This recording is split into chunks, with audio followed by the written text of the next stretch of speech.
ասացին, որ խնդրեմ ձեր հարցը ևս մեկ անգամ տակ։ Այս պահին Երևանի եւ Բաքվի միջև քննարկում խաղաղության պայմանագրի ստորագրման վերաբերյալ թե ոչ բանակցություններ կան թե ոչ։ Բնականաբար Հայաստանը աշխատում է եւ դա ավելի շատ հրապարակային դուք տեսնում եք, որ Հայաստանը շարունակում է աշխատել, որպեսզի առաջ մղի խաղաղության համաձայնագրի ստորագրման գործընթացը, այսինքն տեքստը այլևս համաձայնեցված է եւ մնում է ստորագրությունը, այսքանը եւ վերջին եւ խնդրում եմ վերջին հարցը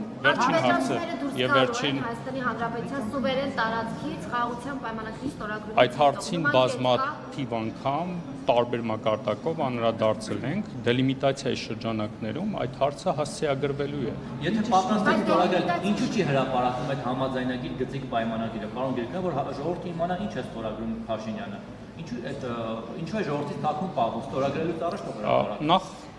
կցանկանայի նշել, որ եթե ուշադիր հետևեք հրապարակային ամբողջ քննարկումներին, խաղաղության պայմանագրի վերաբերյալ մանրամասն տեղեկատվություն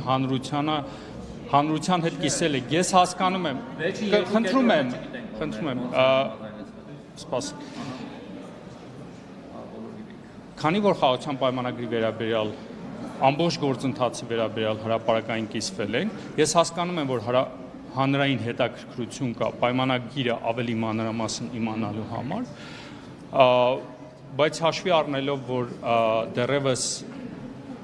օրի եւ տեղի մասով համաձայնություն չունենք, շարունակում ենք աշխատել, երբ որ լինի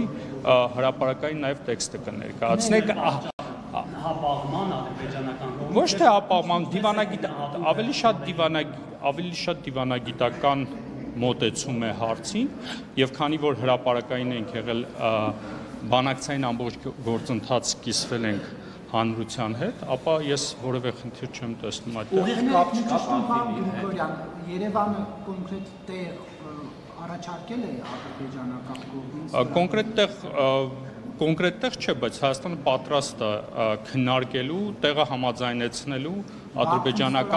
ադրբեջանական կողմի հետ, դրանք պետք է գիտեք ոնց խաղաղության պայմանագիրը կարծում եմ եթե ստորագրենք ինչ որ մի